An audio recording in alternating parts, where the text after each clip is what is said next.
Lap incident between Kendall and leader to that time, Ron Fellows, in the number 4, put Kendall into first place. But a post-race review by the chief steward suggested Kendall made an unsafe pass attempt. Tom Kendall was subsequently hit with a $6,000 fine, and he was stripped of 16 driver's points. For Fellows, the penalty was small consolation. As the SCCA Trans Am Championship makes its 4th stop of the year this week in the Motor City, the controversy continues. A sun-splashed afternoon in the Motor City, the scene of the Detroit Grand Prix in 1994 and the scene of the 4th round of the 1994 SCCA Trans Am Championship. You couldn't ask for a better day for racing. Good to have you with us today on Prime. Hello again, everyone. I'm Rick Benjamin. We're just across the water from downtown Detroit, a street circuit, the first of the year for the SCCA Trans Am cars and drivers, the first since Miami, actually, back in February. It's going to be a terrific event. 32 cars and drivers will go at it here in just a couple of moments. Qualifying was quite a battle. Some drivers of the lead group had trouble. We'll tell you more about their stories. But everyone really is focused on what happened last Sunday afternoon at Mid-Ohio. If you were with us on Prime, you saw how Ron Fellows led from the front row all the way. Half a lap to go. He and Tom Kendall got together. Kendall called it just a racing incident. Fellows was very upset. Kendall got the victory, but at a heavy price indeed. Lots of folks wanted to know just what went into the SCCA's decision to take some points and money away from Tom Kendall, but let him have the victory. Here's Bob Anderson to explain. The position of Pro Racing was, after reviewing all the information available to us, that there wasn't an opening for a car in that particular instance, and we can't have drivers fearful of leading a race and being taken out on the last lap. Anyone can take anyone out. We realize that, and they realize that, but we don't need anybody to be fearful of leading the race. That's SCCA's view of what happened last week. They like to leave the winner as it happened on the track. They don't like to take a victory away from a driver, but they did decide that something needed to be done in that case. Tom Kendall, though, thought it was just a racing incident. Here's what Kendall had to say about the decision. There's no doubt about it. The penalty was harsh, too harsh in my opinion, and the way my phone's been ringing off the hook from all kinds of people involved in racing, they feel so as well. But, you know, anytime there's a controversy like that, you know, there's always two sides to every story. We're concentrating on this weekend, make the best of it. We've appealed the decision, and hopefully they'll see it our way. Well, Kendall hoping that the appeal process might put him back in shape with regaining those 16 drivers' points that he lost, the $6,000, perhaps secondary in this case, but in any case, Kendall did get credit for his second victory. The other protagonist in this drama has qualified on the pole. He is trackside with our Chris McClure. Ron Fellows has put the Glory Mustang on pole position, and yesterday when you were still on the track cooling down after you had won the pole, Tom Glory said, you know, that's an awesome accomplishment given what's happened in the last week. Quite a compliment. Well, thanks, Tom. Yeah, this is to get the pole here in the Motor City. I mean, that's just the first step in a job we've got to do very shortly here. But I'm real proud of the whole team. You know, we bounced back from a pretty big disappointment last week. But hey, you know, that's history. We got to forget about it and just go do the thing we know how to do best, and that's try and win races. How long during the week did it take to forget that? Have you really put it behind you? Well, I have to. You know, it's my job to focus on the next event, and the team, you know, they're too busy to get too distracted as it is. And I mean, I'm still madder than hell, but you know, there's nothing I can do about it. It's over and done with, and we just got to go to the next race and do our absolute best. Race well today. Thanks, Chris. The thoughts of Ron Fellows, the pole sitter today, feels he certainly has a job to do after the events of last week at Mid-Ohio. Fellows will lead the field down into turn 1. 14 turns here at the Belle course in Detroit, 2.1 miles. We sent my colleague Bill Adam trackside a short time ago to give you a closer look at this race course. At Mid-Ohio and Mossport, we talked about famous turn 2s, but here at Detroit, the action won't even wait that long. It is 100 yards down the road at turn 1. Now, this area is going to be critical for two reasons. That number one, as the cars leave the grid right here, they're funneling into that corner side by side. You want to try and maintain your position because right after that corner is another one going the opposite direction. And if you're lucky enough to hold position, you can then get a run onto the long straight and force the pole car to the outside part of the track. The other difficulty is the concrete itself. If you are unlucky enough to make a mistake and end up against the concrete barrier, your race is over. It's that fast. Further around the track, these beautiful corners, turns 13 and 14, the high-speed section of the track. And critical as to get a good run off these corners, you may get alongside your competitor, which in turn would set you up for a perfect braking maneuver to the inside of that turn 1. A critical area, but remember, your race can finish against the concrete. Cars are on the race course getting ready to go here in the Motor City 100. Let's take you through the starting field. Your pole qualifier, Ron Fellows from Toronto in the AER Ford Mustang, the 4. On the outside of row 1, Scott Pruitt out of Crystal Bay, Nevada, in the Royal Oak Charcoal Chevrolet. Row 2, Jack Baldwin from Marietta, Georgia, and young Jamie Gallus from Albuquerque, New Mexico. Gallus in that Entrepreneur Magazine Chevrolet. Third row, twice a winner this year, Tom Kendall from La Canada, California, the All-Sport Body Quencher Mustang. And on the outside of the third row, Tommy Archer from Duluth, Minnesota, the Shell Zone Ford Mustang. Fourth row, Dorsey Schrader, last year's winner here from Osage Beach, Missouri, his Ray Vestas Glory Racing Ford, and alongside Bobby Archer from Duluth, Minnesota, the other Archer Brothers Ford Mustang, that's the Highwaymaster car. Row 5 has hometown driver Paul Gentilozzi from Lansing, Michigan, Rocket Sports, the entrant for his Chevrolet, and Robbie Buell out of Detroit, former Indy Lights champ, one of the Roush Racing Ford Mustangs. Sixth row, Greg Pickett from Alamo, California, his Cytomax Camaro, Boris Said from Carlsbad, and the other Glory Racing Eagle 1 Ford Mustang, car number 22. Seventh row, Tim McAdam from Vail, Colorado, one of the Gentilozzi Rocket Sports Chevrolets, and Darren Brassfield from Los Gatos, California, and the Motorola Cellular 1 car, that's car number 40, Jim DeHaag's Camaro. He'll start 14th. The eighth row, Dino Crescentini from Torrance, California, the Auto Specialty Chevrolet Camaro, and Bill Saunders out of Dallas, the Highwaymaster Ford Mustang. Row 9, R.J. Valentine, the Pennzoil Chevrolet, and Phil Bartell from Milwaukee, Wisconsin, the Bartell Racing Ford Mustang.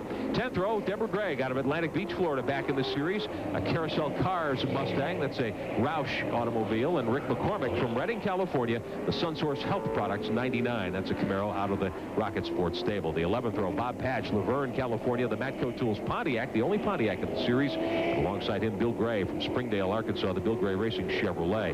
Row 12, Randy Ruhlman from Greensboro, North Carolina, the Preformed Line Products Dodge, the only Dodge this year of the Trans Am. Ray Kong starts 24th from San Jose, California, the other SunSource Health Products car, that's the 87. 13th row, another area driver, Don Sack from West Bloomfield, Michigan, the Sack Racing Oldsmobile, alongside Dale Phelan from Aiken, South Carolina, the Carlin Combustion Chevrolet.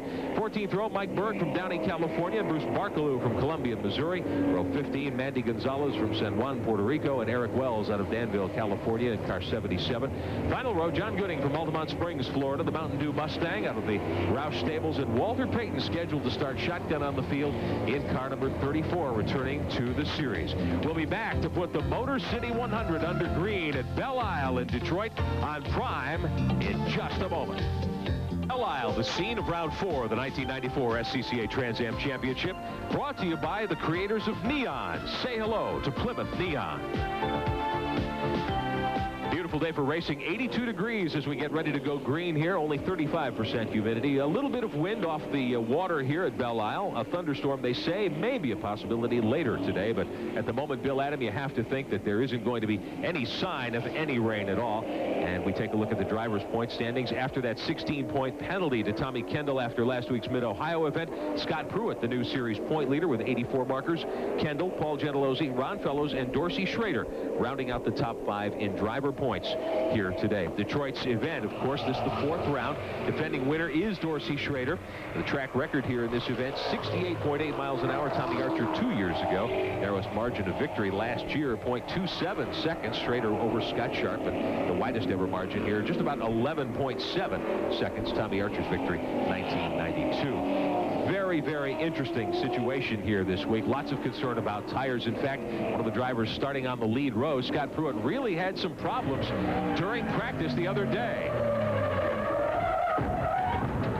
It just got away from Pruitt. He whacked the wall on the outside. They were able to get the car put back together. Bill Adam, he has taken his spot on the lead row, but a lot of question about his tires. This is a huge gamble on Scott's part, because what happened, the tires were flat spotted. They actually wore off a good amount of rubber, and you get a choice. You can either take your starting position with those tires, or if you choose to take 4 new tires, you go to the back of the grid. Now, to pass a field of what we have here, 32 cars on a track like this, the chances of getting through those cars unscathed is really remote. It's a gamble. Does Scott stay out here in second place with bad tires? Does he start on new tires? And as you can see, he has chosen to go with the gamble, and he's on the tires that are flat spotted. We don't know how long they're going to last, though.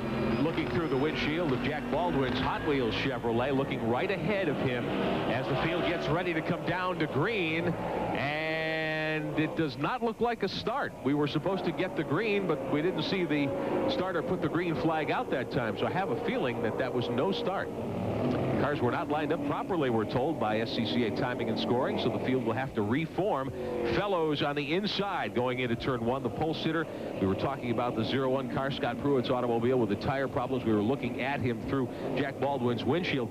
Now, we were talking to Scott Pruitt, Bill, before the event got going this morning. Yes. It's the left front tire he's worried about. That does a lot of the work into that right-hand turn one. It does. He really was most worried about that one tire and said that if he had to change a tire, if he only got the opportunity to do one, it would be the left front. There is always a strong vibration set up when you flat spot a tire, and even though these cars do have the benefit of power steering, it's very tiring. It's physically demanding, and that wheel is shaking in your hands all the time. So it's going to make it a doubly hard job for Scott today. And again, I'm not sure how long he will last, or how long the crew chief even wants him to stay out on tires that are at best questionable. Hoping for a caution early on. Let's get more on the tire story. Chris McClure is on pit road today. That remains the plan for Scott Pruitt. He said he's going to go as long as he possibly can on those tires, and he has no idea how long that is. But what he is hoping for is an early yellow, and we've had early yellows in this event the last several years, so that part of it is not a bad gamble. At that point, he could come in, not lose half a lap, and get the tire work done.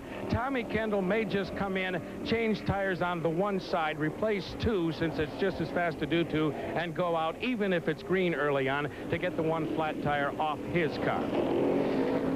All right, thank you, Chris McClure on pit road. Now, the situation here, this lap is counting, even though the field is under caution. The green didn't come out. The pace car is in. They're in single file for what amounts to a restart, although there are no laps under green so far. Well, and one more thing to add to this gambling situation is that when you change tires, you always have the possibility of cross-threading that big nut that goes back on.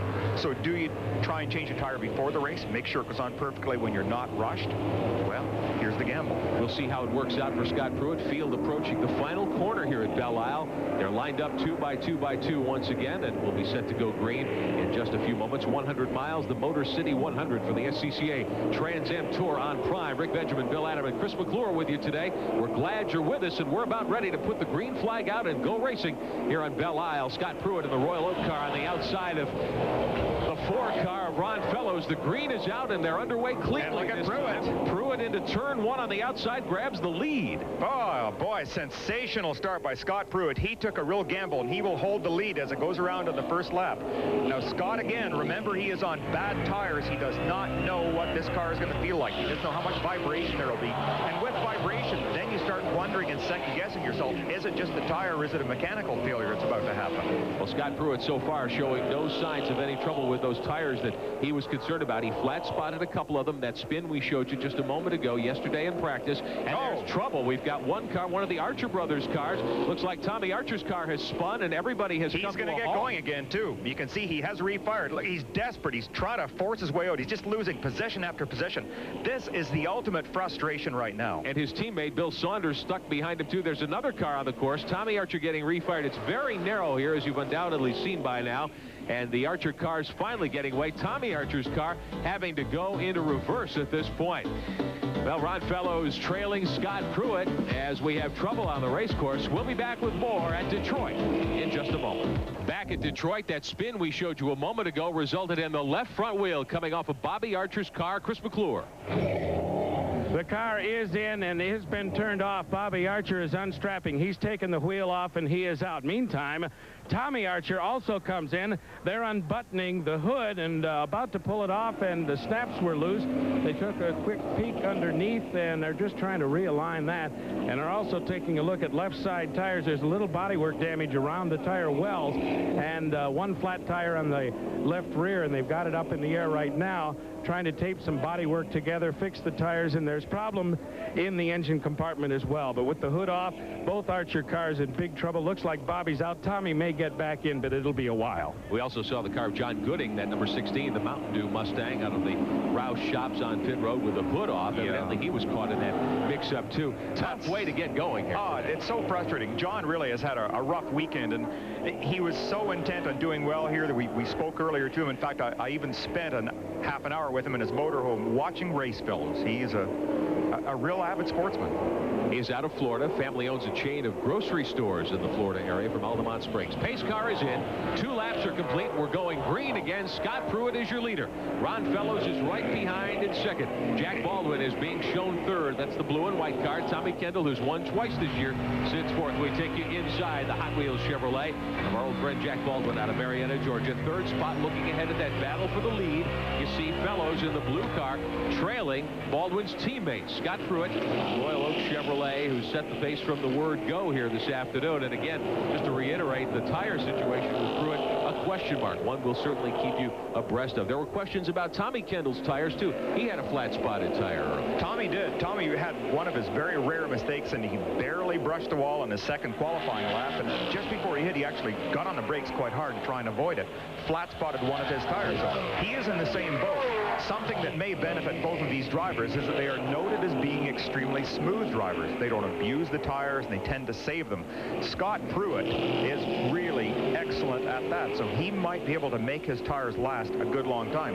I don't necessarily think he would want a yellow flag at this point in the race because he is leading, but if they're to go on for, say, 15 laps, oh, pray for it. Now, these are not very long events, only 100 miles here today in the Motor City 100. Pruitt, your leader. There you see Fellows in the blue number 4, then the 1 car of Baldwin. Kendall right behind it, 4th. The other Tom Floyd car, that's Dorsey Schrader in the Ray Vestas Mustang, showing in 5th spot. One of the drivers out of it very early today, standing by with Chris McClure. It only lasted a few turns. Bobby Archer out of the car, and I think a little angry as you came back toward the pits. Well, you know, we worked really hard to make sure we had good cars for the race, and it's a 100-mile race, and Robbie Buell was just banging into everybody, and he spun Tommy out, and Tommy ended up going into me. You know, just stupid. But, you know, we're here, he's out there. It's just too bad, you know, the Highway Master cars were good, but we'll get them next time. Okay. Very frustrated man, gentlemen. The Archer brothers with a very tough beginning to this race. 1 car into the tire barrier on the course. That's the 77 car of Eric Wells out of Danville, California, the Del Mar window covering Chevrolet. Meantime, your 4 leaders in a freight train. Pruitt in the 0-1, Fellows in the 4, Baldwin in the 1, and we're on board with Jack Baldwin here at Belle Isle in Detroit. Right behind Baldwin, Tommy Kendall, Dorsey Schrader, Robbie Buell is up to 6th. Boris said Darren Brassfield, who likes these street circuits, he told me this morning, he's up to 8th spot here in the very early going. We're going to have a dandy here, I think, Bill Adam, before this one is over. Interesting, we just had a report, too, from Buzz McCall, the owner of both of those cars, the Scott Pruitt, the Jack Baldwin cars. Scott has radioed back in and surprisingly says the car feels fine. It's good news. You'd have to think so. As quickly as he's getting around, he beat Fellows down into turn 1 from the outside. Not easy to do, and has led all the way so far. 4 laps into the books. We're working lap 5 here in Detroit. Beautiful venue, I think, for racing, too. This reminds me a lot of the circuit in Miami where we began the season. Now, here's Fellows looking to the inside of Scott Pruitt on the main straightaway. Didn't quite have enough. Just showed him the nose of the car.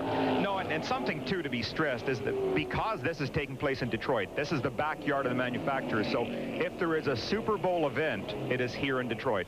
All of the brass are here from Chevrolet and Ford, and it puts added pressure on these drivers to try and get the pole and win the race. They've said for many years, if there's one place you want to have your program together in the Trans Am Series, it's when you come to Detroit. Yep. It's early in the season. It's only the 4th event. So a lot of these teams have been doing a lot of testing in the last several weeks to get ready for the event here at Belle Isle. Fellows really pressuring Scott Pruitt now as the cars work the backside of the road course here at Belle Isle. Fellows really, I think, feels that he has something to prove here today. He does. And Ron was very honest when Chris interviewed him, talking about he does still have anger. That isn't something that a driver can forget. You have to push it out of your mind when you're in the race, but every time you're walking through the paddock area, you remember that incident, and you can't possibly get rid of it. I was going to ask you, does anger play well if you're a road race driver? I think maybe for a sprint car driver. The great drivers. Full song at Belle Isle, Detroit. Great to have you with us on Prime Network. Rick Benjamin, Bill Adam, Chris McClure, pit side for us this afternoon. afternoon. Some terrific early action here. Scott Pruitt started second. He's led all the way.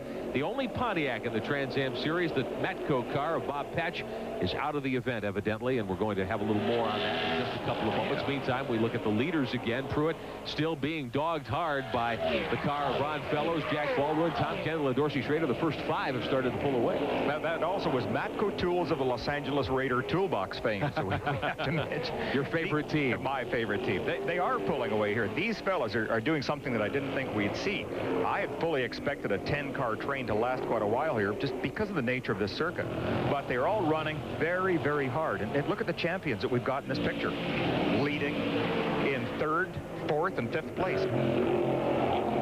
Yellow flag showing just a car in the barrier, I believe. Yeah, that's where the Eric Wells car went into the tire barrier a couple of laps ago. Now here's Fellows showing to the inside of Pruitt as they come down the short straightaway, coming out onto the main straightaway. Then there's a gap back to Robbie Buell's car that's probably 4 or 5 seconds, you'd think, as Buell moves by. Yeah, he has dropped back a little bit, but doing a good job. Remember, this is only his 2nd race. He made his debut in this car at Mid-Ohio, drove it very well, but really wasn't totally comfortable. This is showing that he has adapted quickly to the car. There is somebody else too, Darren Brasfield, driving Jim Derhog's number 40. Darren said to me before the race, watch for my run to the front. Qualifying was not good. He was really embarrassed by it, but he said in the morning warm-up session they made some huge changes to the car, and it's very good. Brasfield started 14th at the moment. He is up to 8th position here very early in the going. 5 of 48 laps complete. Chris McClure, what do you have for us? Well, inaccurate indictments are never any fun in any pursuit, including auto racing. Bobby Archer very angry a while ago, and he said it was Robbie Buell that was bumping around and caused that fracas in the first lap. Well, they've come over and asked for a clarification. Jamie Gallus, not Buell. Please say that, said they. I have. All right, we appreciate the update. Jamie Gallus, who had a great run going last week at Mid-Ohio. Here's Greg Pickett going at it with Tim McAdam. Now, that's a battle for position. McAdam showing 10th and Pickett 11th last time by, but Pickett's just climbed into the top 10 in his Cytomax Pennzoil Chevrolet. Yeah, that's a good sign for Tim, too. He's an old co-driver friend of mine from Vail, Colorado, and this is his first year driving a Trans Am car. He has not really used this type of a car yet, and for the first time, he's saying that he's starting to feel confident. Look at this battle for the top spot, indeed. Fellows really all over Scott Pruitt. We're watching him from our vantage point. Our booth is right here outside the main straightaway, and we're watching Fellows try different lines down the straightaway to try to get a run at Pruitt. We take you inside with Jack Baldwin for just a moment. What are we seeing here, Bill? Well, Jack really, I think, is driving particularly well, too, because look at the first 2 cars. Ron Fellows would do anything short of contact to get by Scott Pruitt right now, but even at that rate, neither of those drivers is pulling away from Jack Baldwin, so the Hot Wheels car is flying today. Baldwin has certainly had a very difficult season, the 92 Series champion. 1 victory only last year. A blown motor took him out at Mosport when he had a good 2nd or 3rd place finish coming up. Last week, he was never really in the hunt, finished in the top 10, but not very close to the lead group at all. As the cars work around the backside, Pruitt in the 0-1, the Royal Oak car, still your leader. Sitting 2nd, the number 4, the blue Mustang there. That's Ron Fellows, who qualified 1st here this weekend. Baldwin is 3rd, Kendall 4th as we look down from on high. These cars are so beautiful as they work around this Belle Isle. I agree. I just think this is a wonderful circuit to watch. We have water all around us, and the trees, the temperature, everything is just beautiful here, and these cars do look sensational. It's interesting to watch the 2 lead cars. You'll see that Fellows will close up on Scott Pruitt at some points, almost touching the back of the car, and yet in different areas, the Royal Oak Camaro will just pull it out a bit. Now watch this. This may be an opportunity. Not quite. Scott held his braking late enough and kept on the inside. Did not afford Fellows a chance to get by him. Fellows does seem to be getting off this last corner a little bit quicker. He gets a little stronger run down the straightaway. Would there be a gearing difference in the cars that might account for that? Possibly. They do have the option of changing each individual gear ratio, 2nd, 3rd, 4th, 5th through the box. So they can pick that, and that's certainly one thing that could help. The other thing is I think that all season long, we have been really impressed with the horsepower that's been shown out of the Tom Gloy motors. Very strong. They have been very quick. They've been out in front in qualifying really all season long. Kendall has shown the way in qualifying up until this event, but the 2 Gloy cars, or actually the 3 Gloy cars now with Boris Said doing such a great job also. They have been very strong in the top 10 in qualifying. As we watch this situation unfold here, these top 5 cars starting to draw away, and as tight as this circuit is, does Fellows want to wait to the 30 or 40 lap mark and then really give it a go? I don't think so. I think what he would like to do is to pull pull away and try and establish a lead. Well, at the moment, it's Scott Pruitt who has established the lead as we go back inside with the Royal Oak Charcoal driver. Pruitt over Fellows, Baldwin, Kendall, and Dorsey Schrader. Then Robbie Buell and Boris said, Brassfield, Gentilozzi, and Pickett, your top 10 at Detroit. SCCA Trans Am Championship. Ron Fellows in car number 4, just all over Scott Pruitt once again in that Royal Oak Chevrolet. The AER car of Fellows really trying everything he can. Last week we go back to Mid-Ohio, and I'm thinking how Fellows was using all the racetrack. He seems to be doing the same thing here. He is using it, although in a different method. Scott Pruitt really is driving a defensive role right now, and particularly it shows going down into the first corner. He would really like to enter the corner from the outside lane of travel to get as good a line as possible. If he did that, you could bet the bank that Fellows would dive on the inside. So as a result, he has to go in the middle of the track as he enters and can't go in as quickly as he would like. This is holding everybody up, and it's why that front train is able to stay so close. Well, we've seen Fellows bobbing and weaving back there in second spot, trying to find some room where he can really make a run at Pruitt. You almost have the feeling if he could get by Pruitt, he'd be long gone. But I think he would. I think he is the quicker car right now. At this point, he's been unable to get around Pruitt and show us exactly what he's got in the AER Mustang out of the Glory Racing stables. The top 2 starting to pull away just a little bit now. They open up a couple of car lengths on Jack Baldwin, who's got his hands full because he's got Kendall and Schrader, a couple of past champions right behind. Is this a great battle or what? Yeah, don't forget Dorsey Schrader, the fellow in 5th place, that last car in the train there. He was last year's winner here, and he made some spectacular moves as he came through.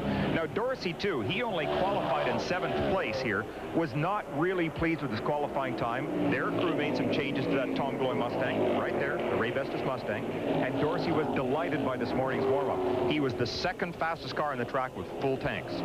He said he was ready to go when they dropped the green flag today. He's been able to stay right there with the lead group, but so far he has not made much room. He did tell us last year, he reminded us of his success here in Detroit, and he said he had to come from the back, and it was really after the midpoint of the race before he started to get going. The track started to come to him, and he was able to move up and eventually take the victory. So I would think Dorsey, of all these drivers, pretty patient right at the moment here in the early going. Dorsey is being patient, although he just showed a sign there that maybe he wants to occupy Kendall's mirrors. Yeah. He ducked out a line there in an area where it's impossible to pass, just enough to show the color of his car in Kendall's mirror and maybe upset his concentration. We do Look at this, he did get by him. A good battle for 4th spot, and it is indeed Dorsey Schrader getting by the car of Tommy Kendall.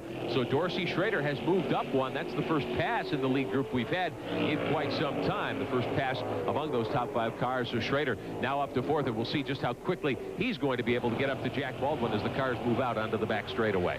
And I wonder, this may be a combination that perhaps Kendall is going to let him go by just for that little bit, as well as Dorsey maybe getting a better run at it. So that might be planned on both drivers' points. Well, there are many other events taking place here this weekend as the Detroit Grand Prix unfolds.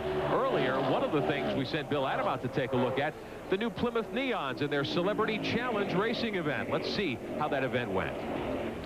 All of these Dodge Neons are here taking part in the inaugural Neon Challenge race. This is a race for celebrities, both local and national, and it's really a case of showcasing the wonderful capabilities of these cars. The acceleration, the braking, the handling, they're all going into a series that will run across the United States. 3-part series. It'll start here in Detroit, move on to Des Moines, and finally in Dallas. And wonderful times are going to be had. It's sanctioned by the SCCA Pro Racing, and it's an ideal situation for showcasing people too, such as Crystal Bernard from Wings. She is even here taking part. And oh, she's not only here taking part, she's complaining that I'm touching her car. Yeah, see, from wings to wheels. If I don't go really fast, I need my car to look really shiny. So if you could keep your hands off the car, please, sir. My fingerprints are slowing the car down. How did this all come about, and how are you having it? Someone asked me to do this a couple years ago to race a car, and I said yes, and I didn't know what it entailed. Then I went to school. You guys, because you're a racer, I hear, and you guys have serious skill. This is very, very hard, but it is so fun. So we're having a good time out here, and you're going to help me in Des Moines next month? I'm going to be delighted to help you in Des Moines, but you're having fun. You're smiling all the time. Yeah, it's a lot of fun. Sliding the car around, out of control sometimes, in control other times. It's a blast, yeah. What about for somebody who dedicates their life to the acting profession to suddenly get into a car? Is this like a relief weekend to be playing in a Neon? Yeah, it's a vacation. It's fun. It's a lot of concentration. My producers on my show, when they found out that I was racing cars, they were not happy about it. But I think, you know, it's pretty safe. We got roll bars in here, and you know, the cars are good, and I think it's pretty safe. Well, a lot of people have said that Dodge has pulled out of racing, but I think Crystal's here proving otherwise. She's having fun. I'm having a blast. And we're back at Detroit. Scott Pruitt still showing the way here. We're about a quarter of the way home this afternoon at the Motor City 100. Pruitt, your leader in the 0-1 car. Ron Fellows dogging him every step of the way. Now, Fellows started from the pole. He had Pruitt alongside, but Pruitt got the jump on him down into the first corner. And Pruitt has led since the drop of the green. Now, here's Fellows again taking a look inside. You have to think he's setting up for a move, Bill Adam, on that short straight. Well, he's trying very hard. I think perhaps Crystal Bernard can learn some tricks from watching these guys. This is just wonderful competition out here right now. And I think that really the guy on the move, though, is Dorsey Schrader in 4th place. He is making a couple of feints right now on Jack Baldwin in the Hot Wheels car, and you get to see he may move inside, outside, anything to occupy the mirror, to disrupt concentration. And now he's actually trying a couple of slightly different lines, see if he can get more acceleration off a corner. Only 1.2 seconds unofficially separating the top 4 cars at the moment here at Detroit. Pruitt and Fellows running 1 and 2. Then right behind them, Baldwin and Schrader with Tom Kendall, as we see Fellows again trying to make a move on Pruitt.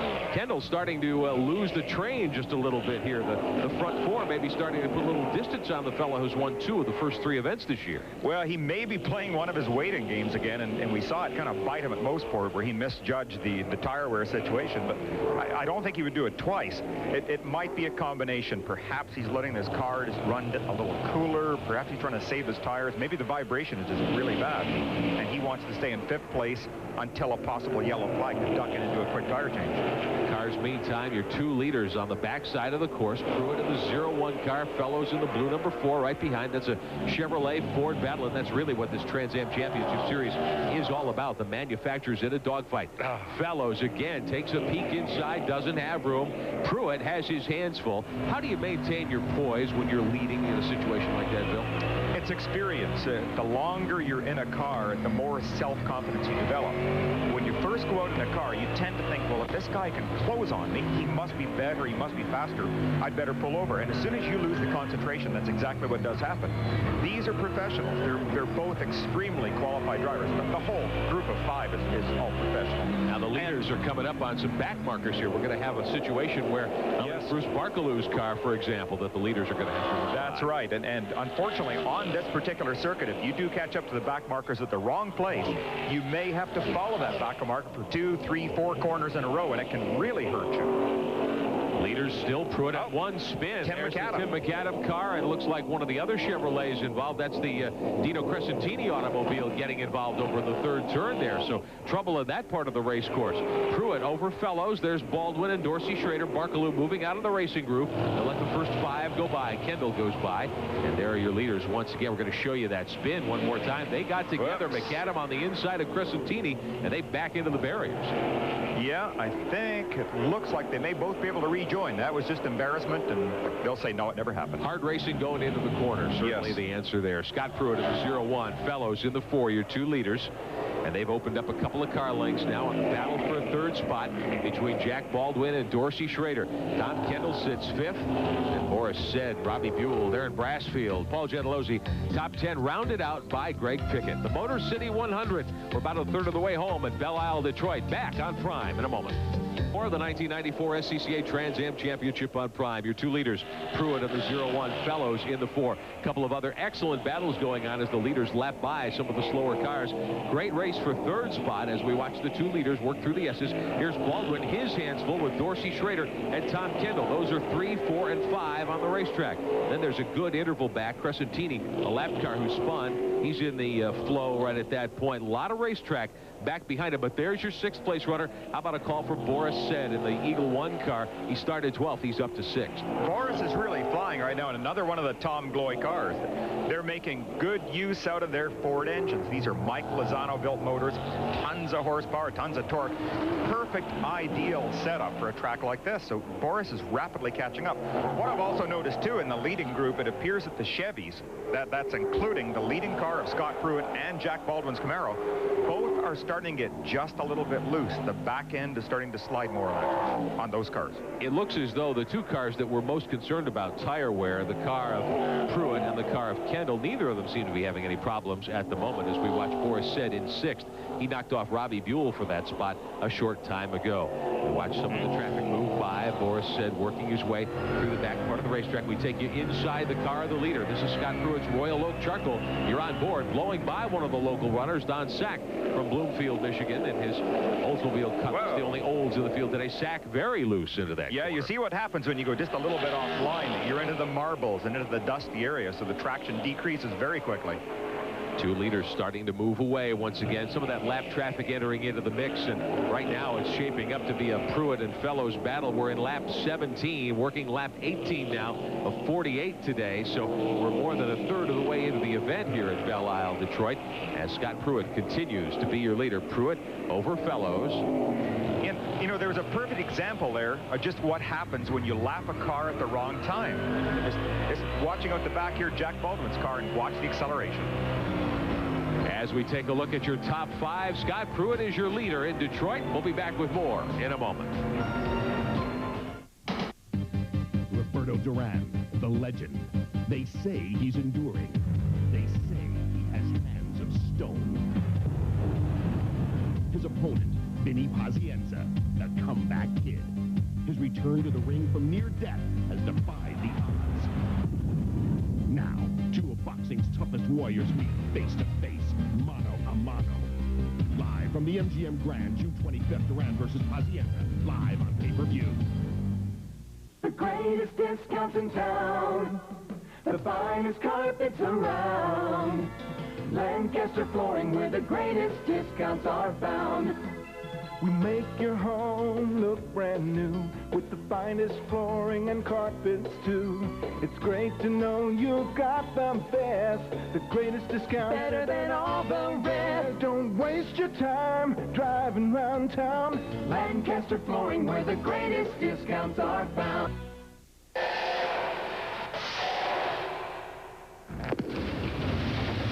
Don't dump in the storm drains. The beach is closer than you think. To help, call 1-800-HEAL-BAY. Compound tires here this weekend? Yes, one of the very few drivers to go with a hard compound is the car in second place, Ron Fellows.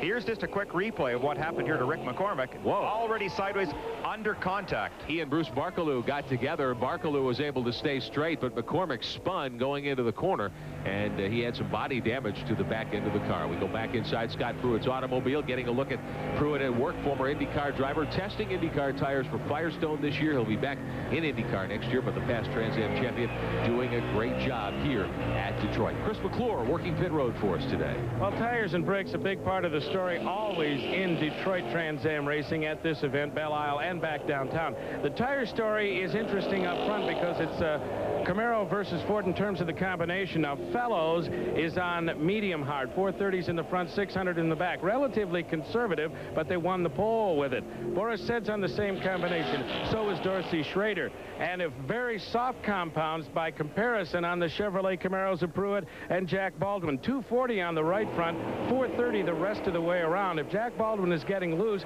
it may be because of the tire combination that they selected. The Fords have a lot harder rubber compound under them. That may pay off in the next 10 laps or so.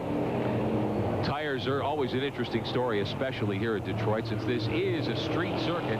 We watched the 71 car, Bruce Barkaloo, with some problems. We saw him spin a few moments ago. Barkaloo badly off the pace, not a factor here today at Detroit at all. He's got some smoke issue with our tire smoke. He's just dragging the bodywork on top of the tire and on the pavement. That's all it is. I don't think he's putting any oil or anything on the pavement. So there's our leaders, in fact, blowing by right there. Scott Pruitt, followed closely by the AER Mustang, Ron Fellows. And we understand a full course caution is coming out here at Detroit, apparently to clean up the mess left behind by the 71 and the 99 Barkaloo. We see bringing the 71 down on pit road. So Fellows and Pruitt will slow the field down. Don Sack's car also stopped on the course. Enough trouble here at Detroit that they decide, the SCCA does, to bring out the pace car and the full course caution. This will be our third of the afternoon here at Detroit.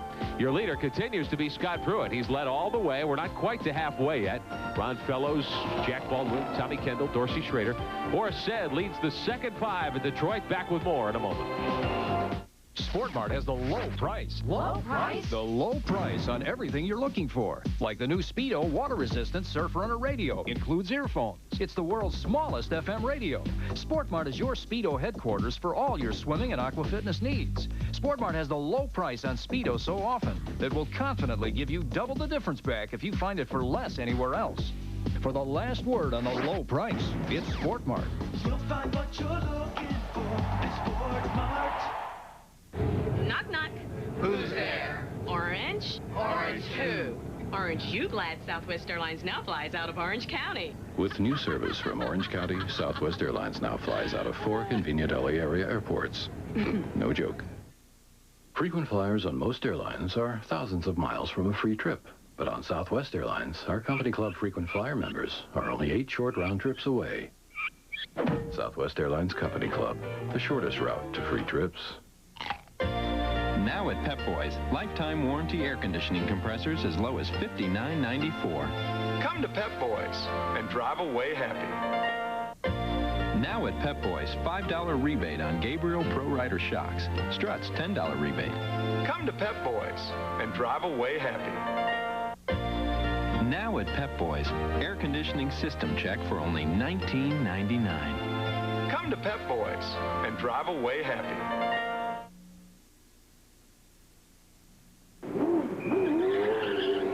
In Detroit, full course caution. Tommy Kendall takes the opportunity to come in and get tires. Looked like left sides only, a quick pit stop, but he gives up a lot of track position. No, but a perfect stop. That was just what you want from a good crew chief. He called it at the right time when there was a huge gap. So even if Tommy had stayed on the track, he still could not have advanced his position. Now he's been able to duck in the pits, get the tire he wanted, and he can close back up to where he was before and lose feet.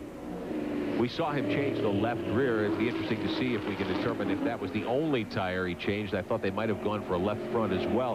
These cars are heavy enough at 2,700 pounds that that left front does take a lot of punishment on a right-hand turn, mostly road course like we have here at Belle Isle. Chris McClure on pit road. What did they do in Kendall's pit, Chris? Well, that was the plan. I don't know that they expected to go this deep into the race before they came in. They were really giving attention to the one flat-spotted tire, but they had declared their intention to change both on the left side since they can do 2 tires in the same amount of time. That's exactly what they did, and he's taken care of the potential troublesome tire and should be in good shape the rest of the way, especially on this course because it was a left side change.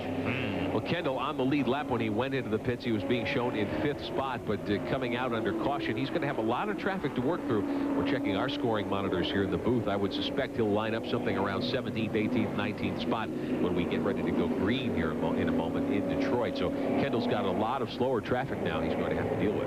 Yeah, I really don't think it's going to hurt him all as badly because he was able to get 2 very good tires on the outside of the car, and it's critical at this track. He knew exactly how the car was handling. He knew where the deficiencies were, and being able to take the time to adjust his car by tire to fit the situation better, I think it's tactically the right thing to do. We're under caution here at Belle Isle because of an incident involving one of the local drivers. Several Michigan area drivers in the field.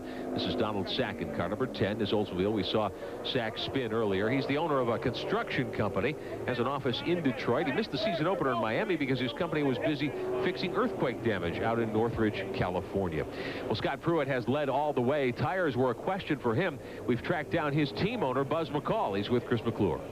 Buzz, first of all, I know you thought about maybe having to come in and change all those tires, but apparently it's all right. What's Scott saying about the situation? Well, I just talked to him, and he's chasing the car a little bit.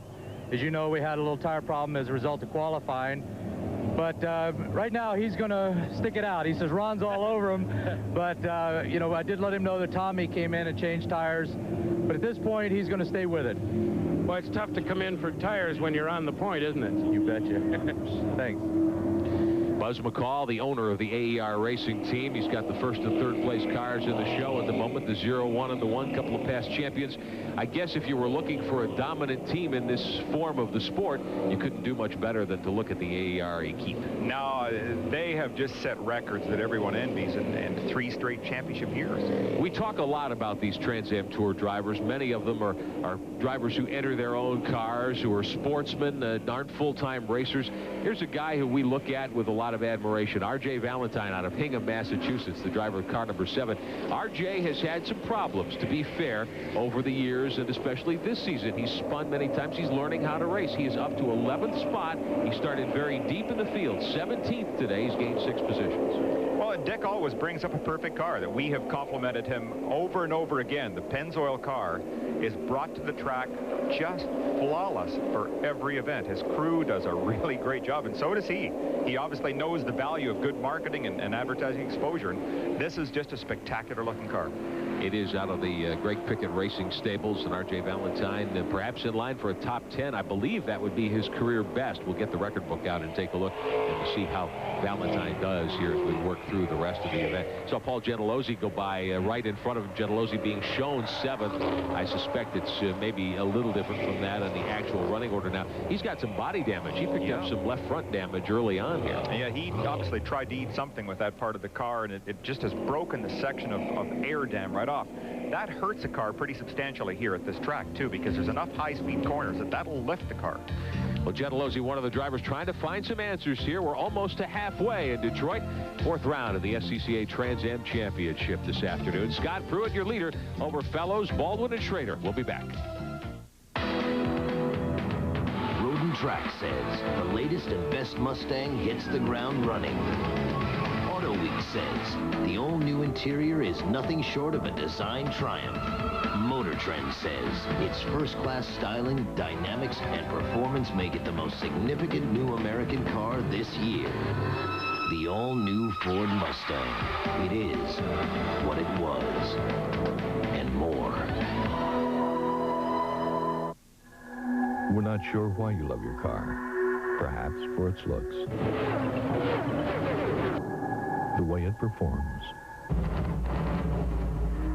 its effect on others.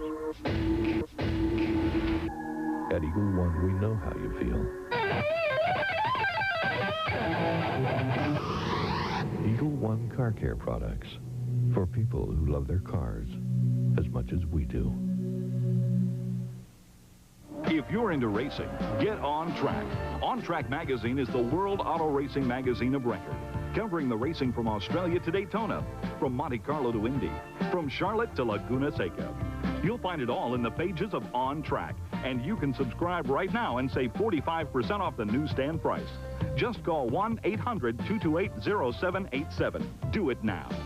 So for the who's who and what's what, On Track magazine is it, and that's that. Prime Ticket presents Fight Night at the Forum.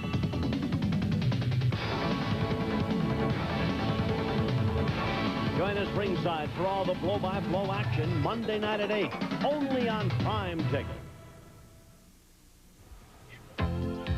If you needed any more indication as to how important this Motor City 100 round of the SCCA Trans Am Championship is, here it is, Bill Adam, the dueling pace cars. Yes, Ford, the official pace car, and what's there?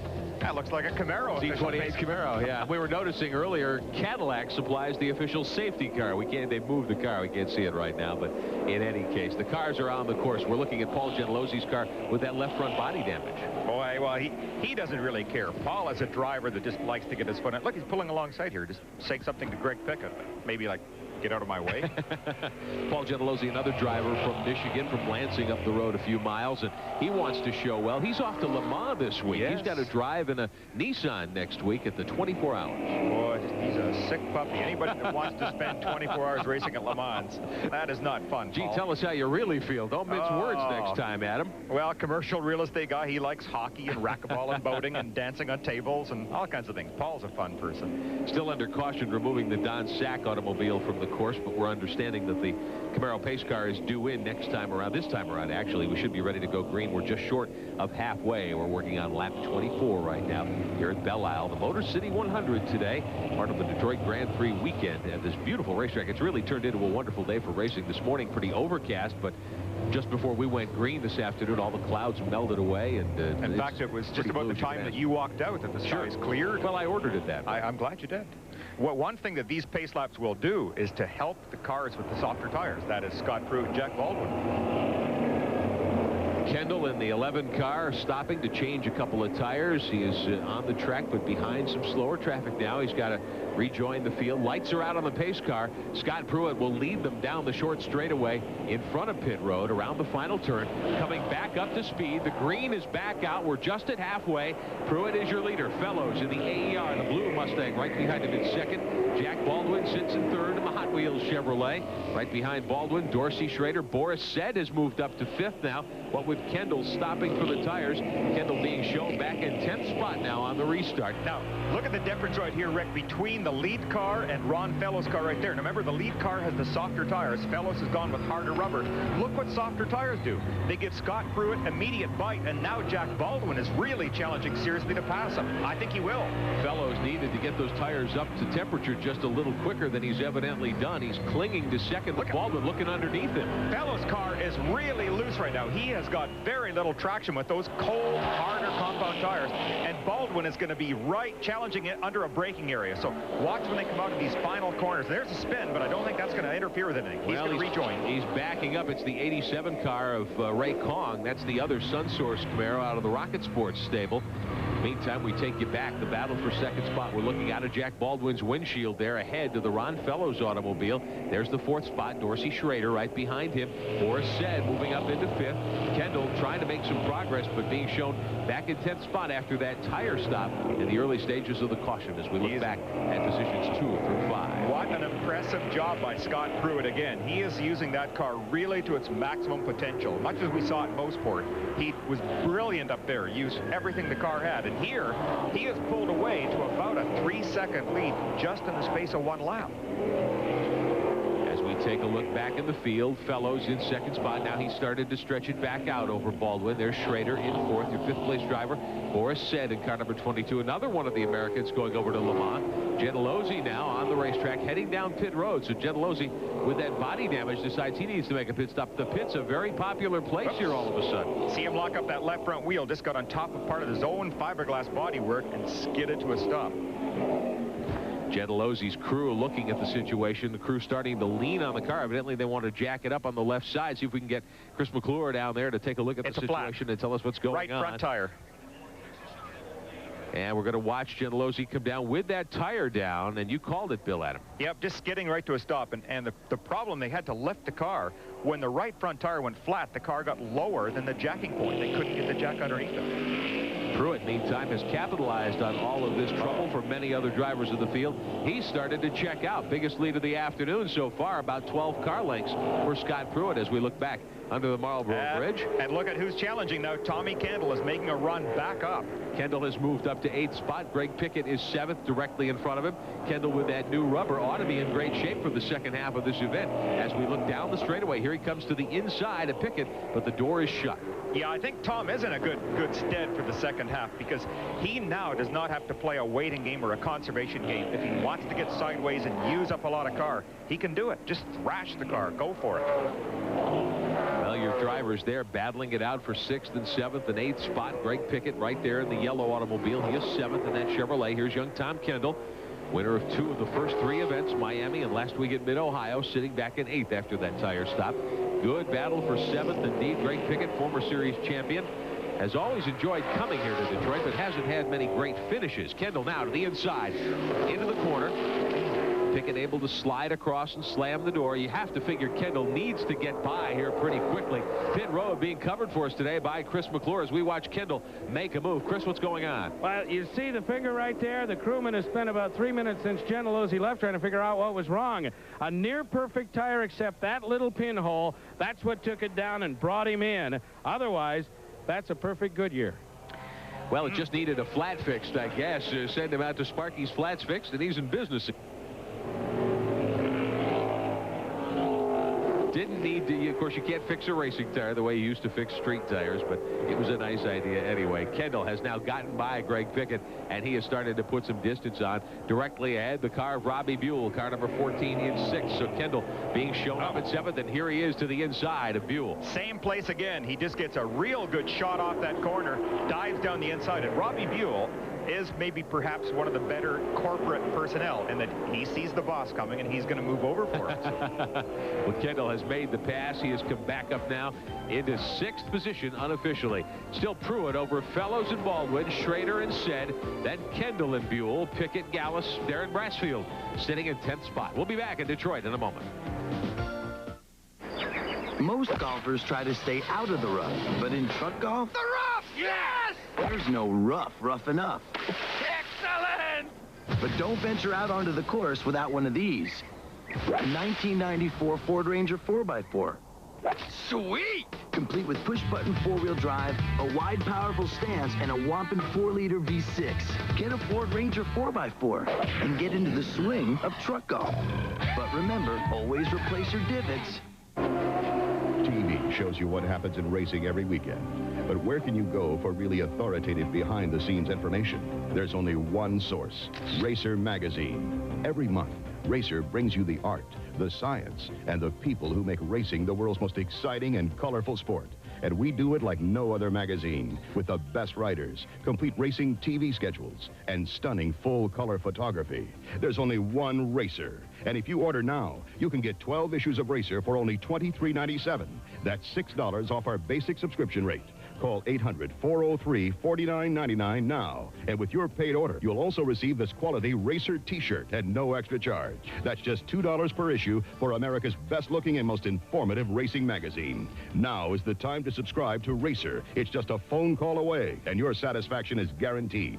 Call 800-403-4999 today to order your subscription and free T-shirt. There's only one Racer. It's here. Coming this summer. Mid-1994. Feel it all around you. Impressive? It is. Find the unexpected at Sam's Town. Battle for the lead in Detroit. Ron Fellows in the Mustang chasing Scott Pruitt in the red Camaro. They've been the 2 leaders all the way. Fellows had dropped back. Now he's come right up on Pruitt's deck lid. A perfect example once again in the tires that Scott was able to establish a quick lead because of the softer tires, but now Ron's have really come into their own. They're heated back up to that optimum temperature, and these tires do work in a temperature range. If they're a little bit cold, they're not as good. If they're a little bit too hot, they slide too much. Ron's tires are perfect right now, and you can see it. He is actually using up less track than Scott Pruitt. Pruitt, though, able to hold Fellows at bay here at Detroit. And you know he's got to be watching that rearview mirror, making sure where Fellows is at every moment. It doesn't look like he's blocking exactly, but he's not giving Fellows much racetrack to work with. No, all he has to do is to take his own line a little bit wider than normal, and it really isn't blocking. It's perfectly legal to do. He is driving the car as hard as he possibly can, still keeping it as smooth as possible. Number 87 off the track now. Again, that's the Sunsource Chevrolet stopping on course. He had spun earlier. Ray Kong from San Jose. And we take a look back. Now, there are 2 in-car cameras today in Jack Baldwin's car. We're looking out over the deck lid. Dorsey Schrader putting all kinds of pressure on Baldwin as they race hard for 3rd. It's an interesting shot here, too. We can see how the 2 cars compare under acceleration and braking. You can see going down the long straight, they appear quite equal. Through a high-speed corner, through the S as he pulls away a little tiny bit, and then look at Dorsey. Just grabs it back up under braking before that one. Here's the high-speed section. There's the skyline of Detroit behind us. This is beautiful around here. It's not what you picture Detroit as being. It's spectacular. As we watch the leaders, the 2nd, 3rd, and 4th place cars go by, where the caution flag was being shown, the Ray Kong car has stopped on what is the main straightaway right down into turn 1, kind of a precarious spot, but it's only a local course yellow, not a full course yellow at this point, so we'll stay green at this part of the racetrack. Morris Said has come on in the Eagle 1 car to join that battle for 3rd spot, so you've got 3rd, 4th, and 5th really under a blanket here in Detroit. Very, very close. And again, this is a situation where I think Dorsey is actually quicker right now than Jack Baldwin, but the difference between catching and passing a car is huge at a circuit like this. If we move to another circuit, perhaps a Mid-Ohio or a Mosport, there are different opportunities, but here it's so difficult because you can't risk hitting one of the walls. Well, those three drivers doing a great job as we check the Ford mid-race recap for you today. The leader, Scott Pruitt, he's led all the way, all 29 laps so far. 2 caution periods for 6 laps. No lead changes as we watch a great battle developing here for third spot. Dorsey Schrader in his Ford showing his nose to Jack Baldwin. Got up alongside of it. He sure did. He was not afraid to stick the Mustang up his inside. Now watch when they complete this section of track. This is the real fast area. They're just going to come past the broadcast booth here in a moment. When they get down into turn 1, he may get a shot. Ride coming up. Another 100 yards or so, and he may get a shot. Dorsey to the inside. Oh! Baldwin just able to pinch him off there. Boris said kind of watching things respectfully from 5th spot. That is a dandy of a battle for 3rd, 4th, and 5th. Boris said really kind of going to school as a young driver, watching these 2 veterans go at it directly in front of him. Again, you're on board with Jack Baldwin's Hot Wheels Chevrolet, looking out the back deck, right directly back at Schrader. If you were looking in the rearview mirror, that's exactly what you'd see. And having Dorsey Schrader behind you, last year's winner here at Detroit, not a comforting sight. Oh, he's great. Dorsey has always been spectacular. This is good for the armchair racers. Watch, look, he got him. There he is up inside under braking. Jack can't move over and take that position back. Dorsey Schrader advances to 3rd. Now, this is what he told us he did last year. Waited till the middle point of the race and then started to charge. Maybe he's checking out. He said goodbye to Baldwin. Oh, and Boris, I think, is going to try and take a run at him now, too. That was beautifully set up by Dorsey. Really an outstanding piece of work.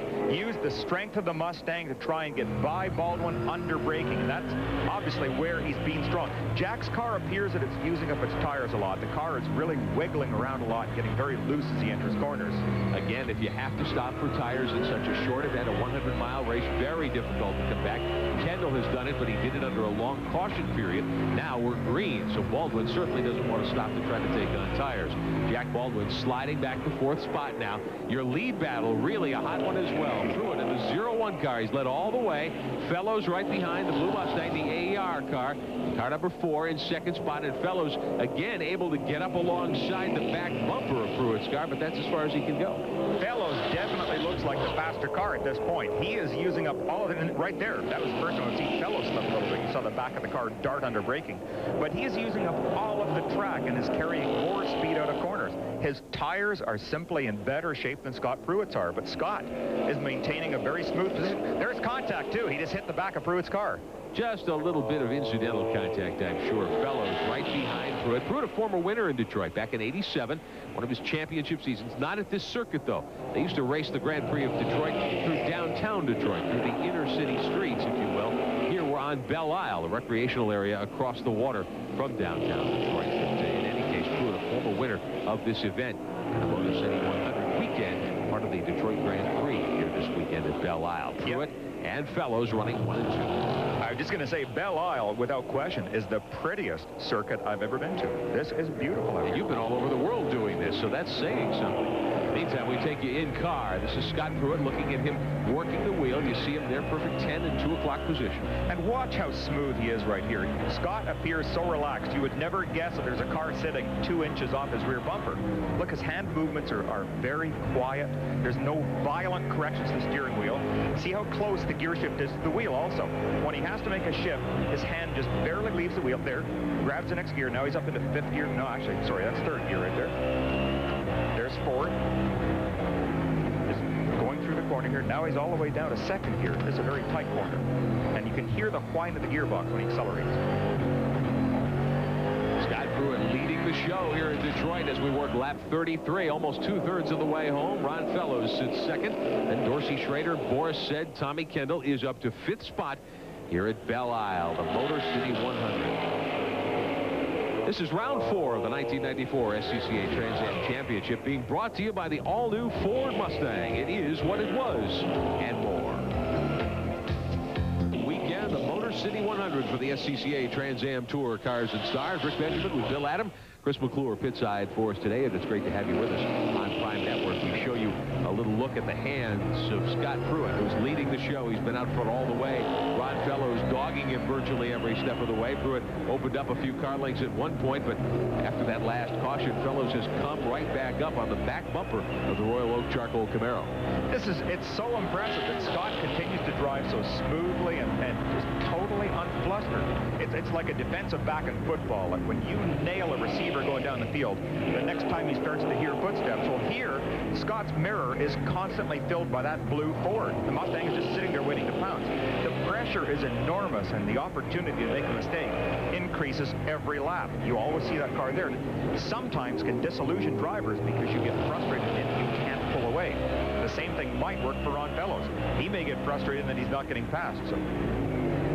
In any case, Fellows at the moment trying to bide his time and be a little bit patient. He is riding right in the tire tracks of Pruitt, the 2 leaders. They've been 1-2 the entire afternoon. The gap has varied a little bit, but right now they have checked out. They have said goodbye to the 3rd place driver, Dorsey Schrader. He's the teammate to Ron Fellows. That's the Ray Bestis Tom Gloy Mustang. But Fellows and Schrader both doing a great job. Boris Said sitting in 4th spot and Tom Kendall in 5th.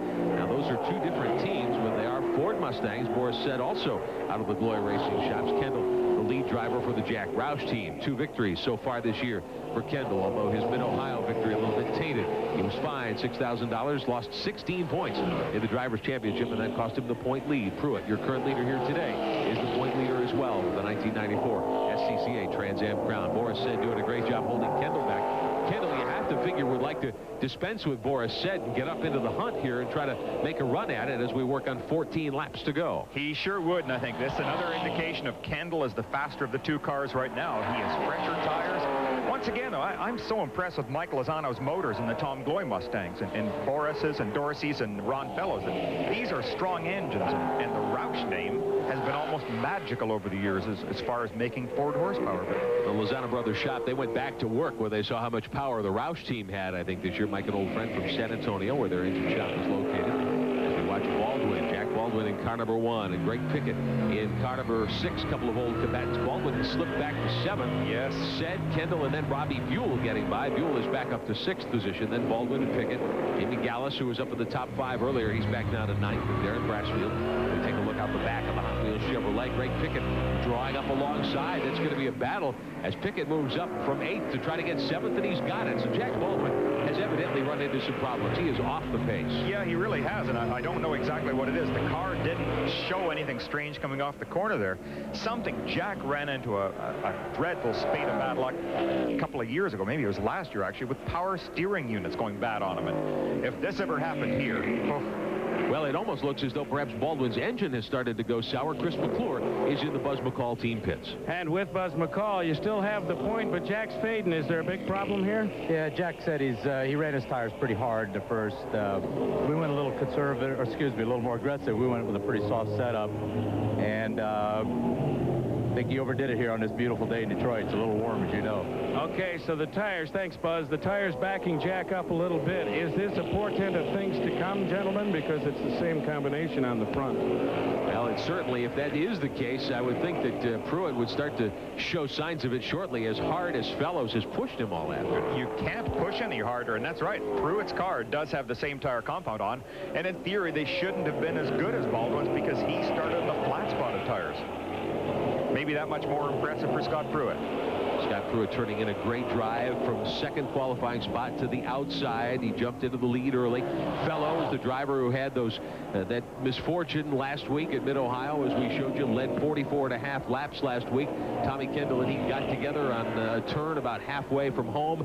And Fellows lost the lead and the race to Kendall. Kendall subsequently penalized heavily. Fellows trying for retribution and redemption, I think it'd be safe to say. Here in Detroit this afternoon, the 2 leaders, Pruitt and Fellows, they've said goodbye to the rest of the field for the time being, at least. We're getting close to the end here. Only about 12 laps to go. Maybe a little contact in the corner. I don't know if I'm seeing contact or not, but it's just so hard. In fact, you can see what's happening here. I think Scott Pruitt is going slower right now because 3rd place Dorsey Schrader is quickly catching up. There he is right there. You saw him in the picture, so he is starting to make a charge through. What may have happened also is that with Fellows trying so hard to get by all these laps, he might be using his tires up. Even though they're a harder compound, you can still use those up too. That would benefit Dorsey. He could get a 2nd straight win here in Detroit. Something else to keep in mind as we get toward the latter stages of the event, brakes are a question mark in a street circuit like this. This is not the tightest. When we get to Des Moines in July, you'll see the tightest course these Trans Am cars and stars run on, but here at Detroit, certainly a track that would test your braking capacity, I would think. Yeah, Yes, it's very, very difficult. And what Scott Pruitt has to do is all of his braking has to be done in the middle of the track. He cannot go to the outside edge where he'd like to be, because Fellows' car with the harder tires will be able to stop quicker than the Camaro. So all of his braking, look, see right down the middle of the road, yeah, barely gets off the line for a moment. 2 leaders blasting by down into turn 1. Trouble on the racetrack. Phil Bartelt's car number 29, his metal plate products Ford Mustang, collecting the tire barrier pretty hard. I think he may have gotten into the concrete as well. That's toward the end of the lap. That's toward the bottom of the racetrack as you come out onto the main straightaway. So that is going to cause trouble. They'll have to remove Bartelt's automobile. Your 2 leaders, meantime, Pruitt and Fellows still just going at it hammer and tongs here in the late stages. Coming up, it'll be 10 laps to go the next time by. Pruitt still out in front. Fellows trying to find a way by him. Again, he takes a little peek inside. As you called it, Schrader has really compressed. Dorsey right Schrader has caught that lead duo. So we have a 3-car battle. Tommy Kendall and Boris Said round out the top 5 behind Pruitt, Fellows, and Schrader. Then it's Robbie Buell and Greg Pickett, Gallus, Baldwin, and Brassfield in Detroit. We'll be back in a moment. Isle in Detroit, the Detroit Grand Prix, the Motor City 100 for the SCCA Trans Am Tour. Rick Benjamin, Bill Adam, Chris McClure with you on Prime. Maybe the sorriest sight in motorsports. We were looking in Phil Bartelt's rearview mirror, watching him unbuckle prematurely. His race ends against a barrier. Yeah, and we are going to have a pace car come out here. The perfect situation for our leader, Scott Pruitt. He was quickly running out of tires. Could perhaps suffer the same fate that Jack Baldwin did, and he was going backwards. Now he can allow everything to cool down. And this will set up the same scenarios we saw in the previous pace car. In fact, talking about different pace cars, there's the Mustang on the track this time. What'll happen is that when the track goes green again, he should be able to jump out to that lead again. With so few laps left, this is a prayer come true. Darren Brassfield, one of the cars, making his way on the pit road. We were looking for a good run from Brassfield here today in the Jim Derhide car. He was up in the top 10. At the moment showing in 10th spot, as a matter of fact, but this pit stop will put him back. Pace car out on the racetrack, and the indication that it may be a couple of laps to get Bartelt's car out of the barrier there. As we look back through the field, there's Jamie Gallus in that Entrepreneur Chevrolet Entrepreneur Magazine car. Gallus turned in a good ride at Mid-Ohio before crashing late last week. Son of IndyCar owner Rick Gallus, driver with a lot of open wheel experience. You've seen him in Formula Atlantic, and he's done a great job there. Now moving into these much heavier cars. I think he's even better in these cars than he was in the Atlantic cars. He has adapted so quickly that it has really been shocking. I mean, I'm very impressed with Jamie. They put the car back together in the intervening couple of days between Mid-Ohio and today's event in Detroit. And Gallus back on track and in the hunt, showing an 8th spot right now as we work toward the conclusion of this 100-mile event. They're scoring lap 38, so there are 10 to go, and we are under full course caution right now. Shame that Jack Baldwin had his tires give up because of pushing so hard earlier in the event. We take a look at R.J. Valentine's car number 7. He's done a nice job today. He has. Told you his story, showing an 11th spot. R.J., a driver who oftentimes has had problems in the Trans Am Series, to be very plain about it with you, but he's really been impressive here this afternoon so far. He's come from pretty deep in the pack to show in 11th spot. Started 17th today, so he's improved 6 spots. Another driver we want to give a call to, Deborah Gregg, the driver of car number 2, the widow of the late Peter Gregg. She's riding in a Ford Mustang this year. This may be her only Trans Am start. She was a regular a couple of years ago. She's up to 13th spot, and she started very deep in the field today, back in 19th. And she has done a truly outstanding job in her driver career development. To be honest, too, when I first saw Deborah driving, I didn't think there was a snowball's chance on a stove that she would make a good race driver, but she is good. You get her on the right day and in her car, in a Trans Am car, she really does a fine job in these cars. Tires becoming a factor here once again. Let's go to the pits. Chris McClure. Well, Darren Brassfield was in a moment ago, and he got 4 tires. They went all the way around. Now, this is a 430 compound that came off Brassfield's tire. I don't mean to suggest that this is what the tires on Jack Baldwin and Scott Pruitt's cars look like, nor the front of the Mustangs for that matter, because they're all 430s in the varying combinations. But it's hot out there, and the 430s are wearing on some of the machines. Maybe a picture of what's going on the racetrack up front. Certainly some questions now with those 430s, if that's the way Brassfield's tires have not held up in this stage. Isn't that amazing? And something, too, talking about this tire condition, is that 4th place, Tom Kendall, with those fresh tires. Kendall looking perhaps as though he might be able to steal this one. There'll be less than 10 laps to go when we come back. It's Pruitt over Fellows, Schrader, Kendall, and Boris Said, your top 5. We're at Belle Isle in Detroit. More in a moment. Grand Prix of the SCCA Trans Am Championship. This is the Motor City 100 on Prime.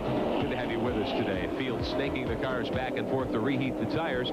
We understand the pace car is going to head in and will be going green here next time as they come around. Great. 39 laps on the board. There'll be 8 to go as the field gets ready to take the green flag.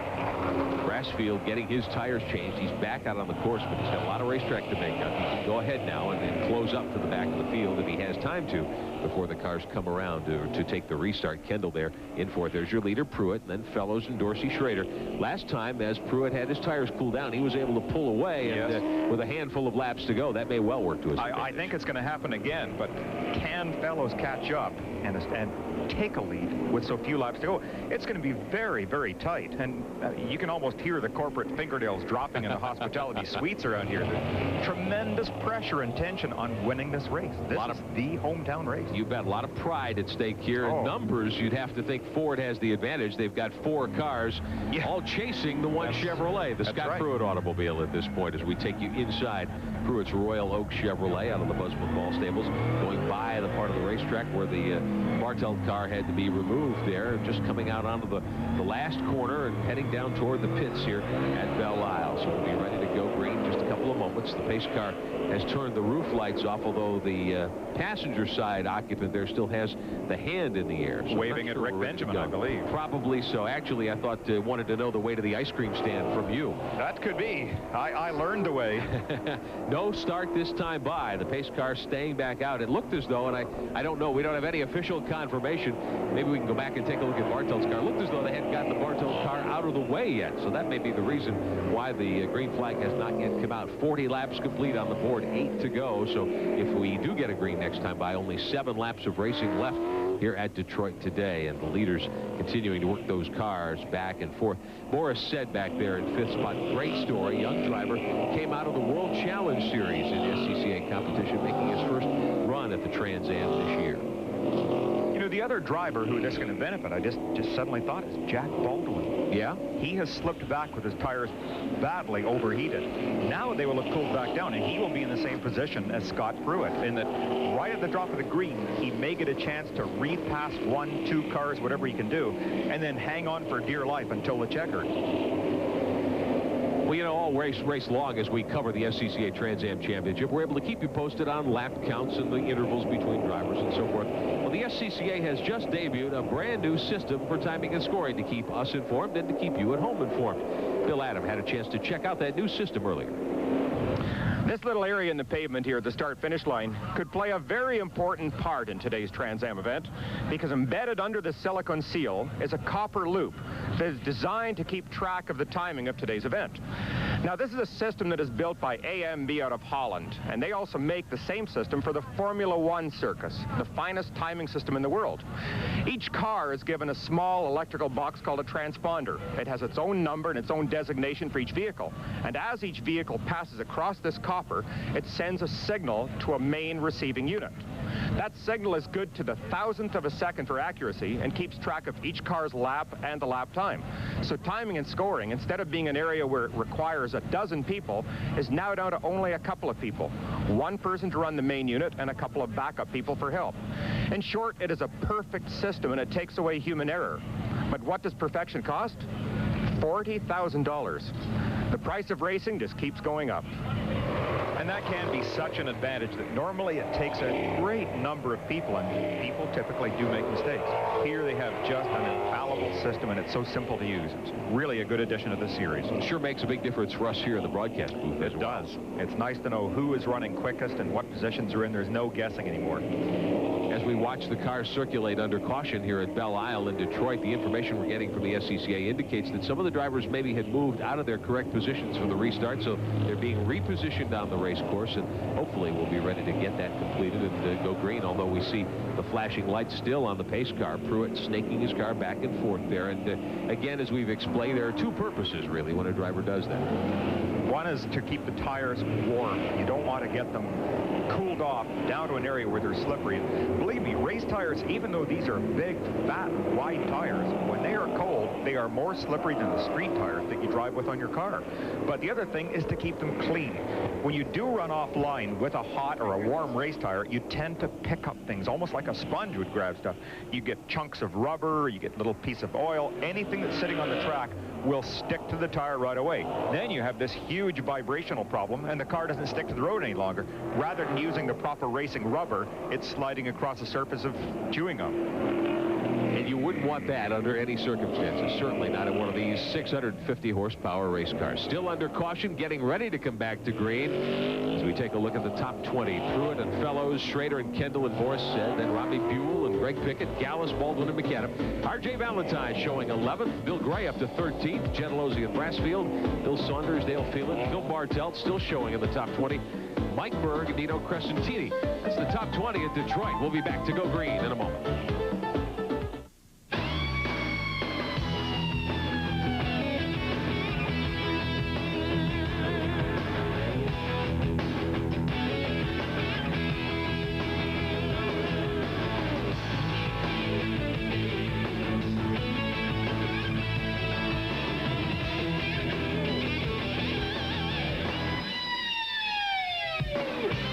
Chevy Camaro. What else would you expect from the country that invented rock and roll?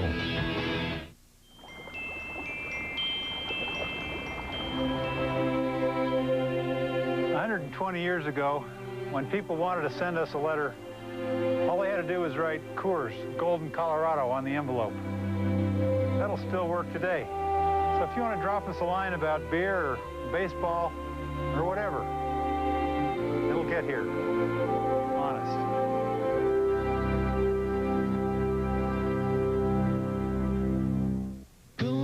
To the streets and spend some time on the road. I need a truck that'll take me where I wanna go. I need a Dodge, Dodge. I'll take a Dakota, it's the top of the line. The first mid-size pickup and it's one of a kind. That's Dodge, from America's truck stop, Dodge. Overall, Dodge carries the most power, the most safety features of any line of pickups on the planet. At America's Truck Stop, your Dodge dealer. Welcome back to Detroit, site of round 4 of the 1994 SCCA Trans Am Championship on Prime. Rick Benjamin, Bill Adam, Chris McClure. Great to have you with us today. It has been a dandy. Scott Pruitt has led the entire show, got the jump on the start from the outside of row 1, but he has had his hands full with Ron Fellows and with Dorsey Schrader. Tommy Kendall now starting to get back into the chase after 2 tires that he had to take on during an earlier caution. Boris Said up to 5th spot with a great run today.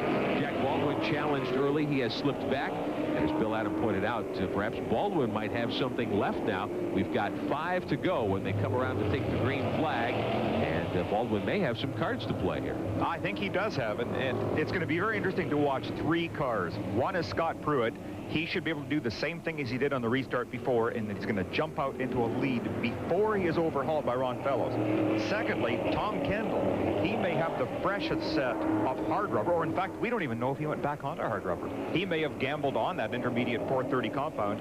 And third is Jack Baldwin. Can he regain some of those positions? So it'd be nice to have 3 eyes and can split up and watch all these different cars. Well, you watch one car, I'll watch the other car. We'll try to tell everybody what's going on. 6 laps to go at Detroit. The green flag is back out. Through it. Leads him past the start-finish line and down into turn 1. And this is when they have to be so careful on these tires not working perfectly. It's very difficult. Look at Pruitt already. You can see just establishing a little tiny gap, but I don't know. Fellows, looks like he's working really hard to stay close. And Kendall starting to moving by a lapped car back there. He's working with Boris Said as there's a good battle going on back there for 4th and 5th. Dorsey Schrader up to 3rd. You see him right behind Fellows, your leaders, the 0-1 of Pruitt, the 4 of Fellows. Then there's Schrader, Kendall, and Said. And there's a little dice going on back there for 4th and 5th position. Looks like Pruitt's car is really sliding. Boy, alongside. He's lost his tires. They're done. Look at this. He's going to get past. Ron Fellows about to make a move for the lead. Now they've got to turn left, I believe, next year. Yes, they do. They are door to door. Pruitt willing to not give any ground at all. The Fellows who now grabs the lead. Has to give it up going through that corner because he was just going to slide wide, and Fellows would have made his car even wider at the exit. Ron Fellows grabbing the lead on lap 43 as they come around. There'll be 5 to go this time, and Fellows over Scott Pruitt now as they work down to the backside. Fellows have been hoping for that moment all afternoon. Just waiting for it, and he did an outstanding job. He did not let anybody pull away from him, and particularly the Royal Oak car. Scott's tires must be just trashed at this point. He has driven this car as smoothly as possible, but he has slid all the way across the pavement. I think he's going to get a serious challenge, too, from Dorsey Schrader and then Tom Kendall. Kendall may see this as his opportunity with a handful of laps to go. Chris McClure, what's going on in the pits? Well, if they had news from the course, people behind the Tom Gloy pit were cheering and yelling, and those are faithful but not relatively close to the team in terms of workers. Tom Gloy and his lieutenants, very quiet and still very quiet. They figured they could get by him eventually based on the tire problem. Now that it's happened, they would have to hold on. These people will not celebrate until this is done. Well, they saw what happened last week at Mid-Ohio. Fellows led 44.5 laps, only to lose it with half a track to go. Pruitt now trying to hold Kendall and Schrader at bay. Kendall from 4th spot. That's the black and green car, the All-Sport Mustang. He may be able to gobble up 2 cars with 1 pass here if he gets a good jump. I thought he was, because Pruitt tried to keep his car so wide, and Dorsey was stuck in the wrong position just for a moment, did not get good exit speed, but they were able to hold on to that position. That's what may happen in one of these corners coming up, however. That's your battle for 2nd spot. The leader continues to be Ron Fellows over Scott Pruitt, Dorsey Schrader, and Tommy Kendall. Back.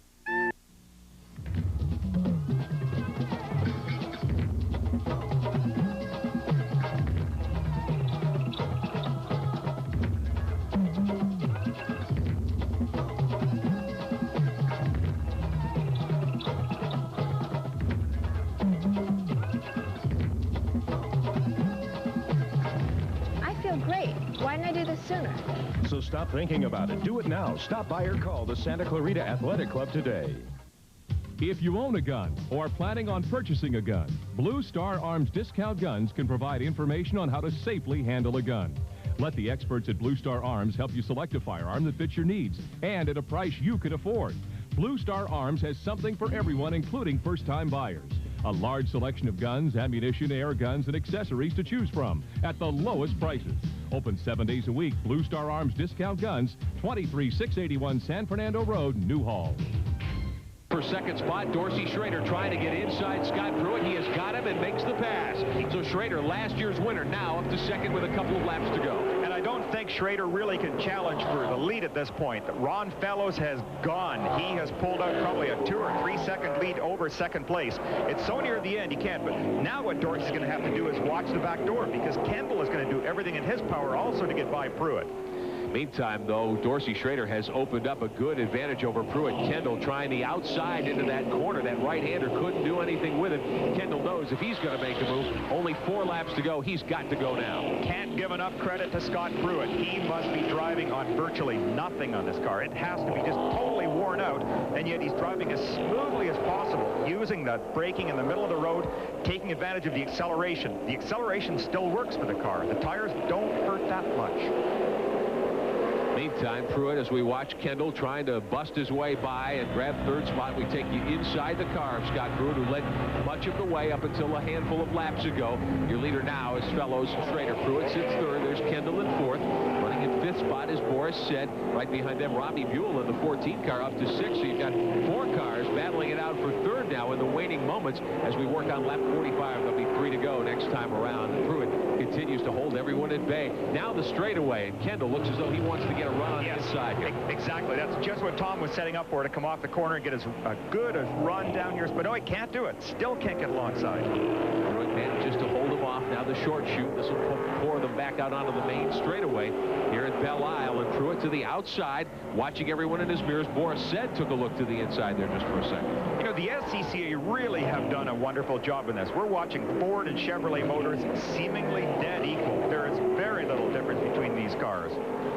Of course, the specifications are very tight on weight and size of motor and so forth, and the induction systems, tires, and all of that very tightly controlled. The competition brilliant this year, more than ever before. This is a series that's always been known for its very close competition as we continue to watch Scott Pruitt holding Tommy Kendall at bay. 40 25 laps on the board. Next time by, there'll be only 2 to go. Fellows and Dorsey Schrader are long gone. This is the battle for third spot. You've got 6 cars now under a blanket. Jamie Gallus and Greg Pickett have come up to join the fun. This has to be so frustrating for Kendall right now that Pruitt's tires are just worn out, but by brilliant driving, he is keeping that car in third place. But it's just backing everybody up. Pruitt showing you why he is a 2-time former SCCA Trans Am champion, former winner in the Detroit event here, the Motor City 100. But Pruitt, who got a great start, led much of the going, about 41, 42 of the laps. Here's Kendall to the inside, down in the corner, couldn't do it. Oh, he's getting so close to it, but just can't quite. He does not want to take a chance of hitting Pruitt either, particularly after the last race at Mid-Ohio. He has to be so careful here. If there's one guy who wants to bring his car home with no scratches on it, it's Tom Kendall today, after, as we told you, he lost $6,000 in fines and 16 points in the driver's standings. He kept the victory, but at a very high price last week at Mid-Ohio. Here he is again toward the main straightaway, trying to get by Scott Pruitt for third spot in the late going. They put lap 46 on the board. 2 laps remaining. A real train of cars here. No one can do a thing, because if you move out of line at all, somebody's going to slot up the inside. Here, Kendall's trying one more time down the outside. Can't do it, but that'll give him a run out of this corner, over the curb. That'll cost him time. Ron Fellows continuing to lead. We understand there's a problem with Dorsey Schrader's car. We'll try to find it for you. White flag next time by. Scott Pruitt running in now second spot, we believe. Kendall right behind him. Boris said, and there is Schrader. We saw Schrader at the back of that pack, so he overcooked it evidently and had several of the cars go by him. So Dorsey Schrader, who was second, now back in about 7th spot. So Pruitt gets a break. He's back to second spot. White flag next time by, and Kendall still can't get by him. And we're seeing some of the signs of frustration too when Tommy's car is coming off the corners. Here's a move by somebody up the inside. They're together. Oh yes, Boris and Robbie Buell get together. Oh, and there's contact. Now, we talked about flagrant contact and incidental. That was not incidental. Robbie Buell trying to shoulder his way by Boris Said and grab 4th spot away from him in the waning moments here as we work on lap number 46. And here's one more look at that. Said on the outside, Buell on the inside. They come together. Buell did back out of the throttle here, which was a good move. Just a little bit, and thankfully Boris kept his foot on the throttle as well as steering at the same time. There you just saw Ron Fellows get the white flag. He is on the last lap and looks like he is going to win this race. All Fellows has to do is keep it together for another 1.5 miles. Scott Pruitt is in second spot. Kendall is third, and a great battle indeed as we watch Pruitt go by under the Goodyear Bridge. Final time around here today at the Detroit event. The event here at Belle Isle, the Motor City 100, about to conclude this afternoon. And watching for second place. 10-second gap. Yeah, wow. 10 seconds between the 2 leaders. Here's Pruitt now as we watch that gap for you. Still holding Kendall at bay. That's the race for second spot. Boris Said is 4th in the 22. Now Pruitt's car showing a lot of smoke out of the front. A lot of smoke on this last lap. Much the same as Jack Baldwin did at Moseport, but hopefully not as bad. What Scott wants to do at this point, take every corner in the middle as he goes through the corner, go as slowly as possible, back up the traffic, and then use the strong acceleration of the Chevy leaving. Now there is one more higher speed section of the course that we're coming up to. The car's working through the S's. They'll come onto a couple of right-hand corners, and that'll put them back onto the main straightaway for the final time. Ron Fellows is your leader here at Detroit. Motor City 100 winding down today. Hope you've enjoyed the action. Pruitt with more smoke gushing out of the car as we watch Fellows coming down the last time. Fellows will make it out of the short straightaway. He'll turn right and then jog out of the main chute. Ron Fellows will be uncontested to win here today at the Motor City 100, part of the Grand Prix of Detroit.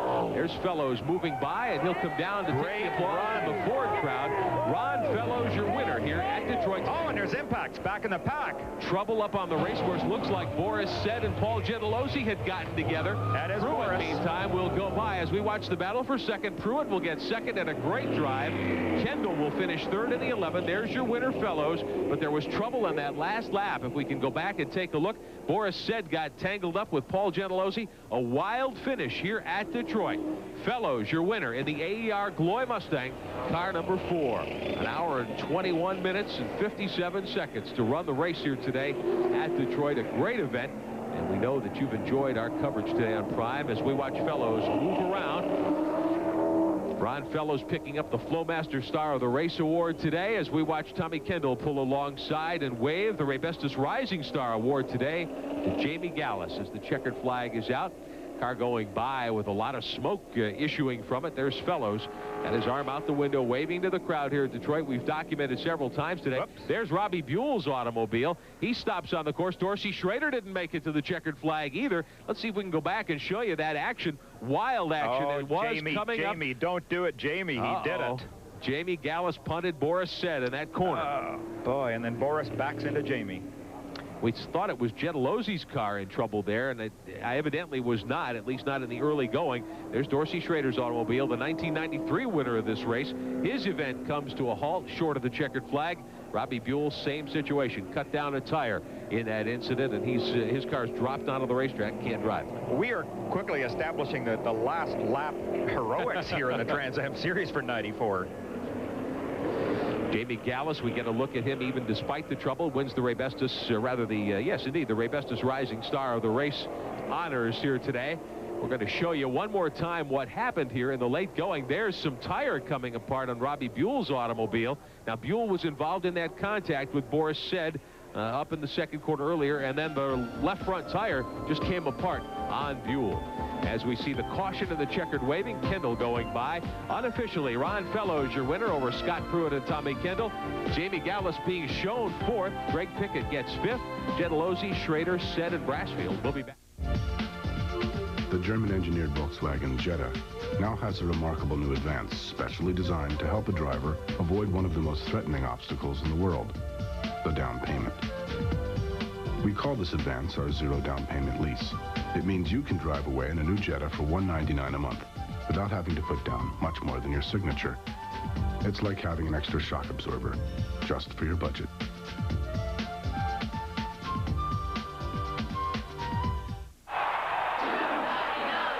The fans are very excited about McDonald's $2.99 extra value meals. And since each extra value meal comes with one of McDonald's most popular sandwiches, large fries, and a medium Coca-Cola, they've got a lot to cheer about. What you want is what you get at McDonald's today. They're coming. They're 99 cents each with any food purchase. There's 6 new pins each week. Collect all 24 starting June 17th only at McDonald's. Go! Miller Lite presents Full Contact Golf. Yes, this summer it's not just a sport, it's a free t-shirt. The Full Contact Golf t-shirt. Just look for specially marked packages of Miller Lite at your favorite store. Find this can and win instantly. There are over 500,000 t-shirts to be won. Cool. Hey, cool shirt. Thanks. The Full Contact Golf t-shirt coming into full contact with you. Only from Miller Lite. Hey, great shirt. Great beer. Can your beer do this? Back at Detroit, a very happy Ron Fellows. Pole qualifier comes back to win. He's with Chris McClure. Ron Fellows, career victory number 7. Perhaps a week late, but I suspect quite gratifying. Yeah, it was, I had a little trouble seeing on the last lap, or the cool-off lap. This feels like it should be 2 in a row, but hey, this is the biggest Trans Am race we have. It's Tom Gloy's birthday. His wife Connie's the other side of, I think she's the next day, and I'm thrilled. How about at the end there? With 6 laps to go, you get a restart. Shortly thereafter, you're in front. Was it tires? Well, it appeared to be. The last restart, Scott was much quicker than I was in the first couple laps in the restart, and I was really worried that he was going to sprint away and I wouldn't be able to keep up, but obviously I think he was out of grip. And I was actually pretty good on the restart. I was quite surprised, but he got loose coming onto the back straightaway, and we had a hell of a race, man. Pole to the win, not exactly wire to wire. Scott Pruitt steps up in a big hub from Scott Pruitt, finishing in the 2nd position. Scott Pruitt, before you move off, you got him on the start. You held it for a good long time. You had some bad tires, or we thought so, going into the event, but it didn't turn out that way. Well, we took a gamble. I didn't have much car at the end. I was chasing pretty hard. You know, the Camaro ran good all day long, and thanks to Royal Oak and everybody else, but they just had more car than we did today. We gave it all we got, and we'll be back in a couple weeks in Portland. Hey, you had a softer set of tires around on 3 corners than him. Was that a miscalculation, and was that the race? Well, it wasn't really a miscalculation. The problem was I was abusing the rears, trying to stay off the fronts because I blistered them. And I mean, the tires hung in there great all day long. I mean, I can't say enough about them. They were super. And we gave it all we got. I mean, the crew and everybody, we had a number of different strategies going into it, pit stops, no pit stops, to see how the car went. And I think we played it out just right. Nicely driven. Thank you. Scott Pruitt in second place, Ron Fellows a winner, both soaking wet. This was a tough day out here, boys. I don't know, Bill, Adam. Those two drivers didn't swap the lead very often. There was only one pass off after the start when Pruitt took the lead. Fellows waited, got him at the end, but that was as good a race as you'll see. It was perfect. This was non-stop action, and I don't know if either of those drivers took a breath from the start of the race to finish because they wanted to go as hard as they could. Well, one of the other drivers who figured prominently in the drama, not quite so much today, but certainly all season long, two-time winner coming into today's event, Tom Kendall finishes in third spot. And, you know, two great drives up front and a great battle, but maybe the drive of the race in its own way, Tom Kendall, because you had to come in for the tires. I think you were back to 10th and got back into the podium. Yeah, I'll tell you what, after the adversity we've had this weekend to put the all-sport car on the podium, I have to say that was probably one of the better drives of my entire career. And I have to hats off to the crew. They monitored the 30-second gap, where how far back that would put us. We wanted the field to get strung out so we wouldn't get caught in too much traffic. As soon as that yellow came out, I was in. They changed two. We went out. It was the right thing to do because the left front that we damaged in qualifying was just about to put me in the fence. And so I'm glad we got out of that with no more broken bones. And you know, it's good to have a good Ford 1-3 here in Detroit. You'd have come in earlier if you got the yellow and the opportunity then. Well, not really. We were going to pit under green. We had to monitor that 30-second gap so we wouldn't get too far back in the line. And we knew there would be a yellow. We wanted, when then the yellow came out right at the right time. Well, they call it the Super Bowl. At least some do in terms of Trans Am racing. It is Detroit. 1-3 for Ford. That's a nice day for the company. And quite obviously, you're part of that and happy about that particular element. Yeah, I've come close here in Detroit before, and I had a third place back in '89, but this third place, a lot harder fought. I had a lot of good racing action out there, and we'll just get them next week in Portland. Little bump and grind in this event among some other cars. You have a little difficulty with the tires, and that moves you back and so on. But Scott's here, Ron's here, you're here. You know, Paul's not so far back. Boris Said's right there. This thing is not going to end in July, is it? This championship goes to the fall. Yo, there's no doubt about it. Winston Cup is going to be a snoozer compared to this by the time the year is over, I think. Thank you. You bet. Tommy Kendall. Great drive for Kendall, as Chris McClure pointed out. Had to start from the back, really, with those two fresh tires. Ought to give a call to Dorsey Schrader also. He was in shape for a great finish, well into the top 5, but had problems. He was one of the cars taken out toward the end there. A disappointing day for Dorsey, but he gave us thrills as usual. We look at our top 20. We'll be back with more in Detroit. The Motor City 100 goes to Ron Fellows. Stay with us. Read the paper the drivers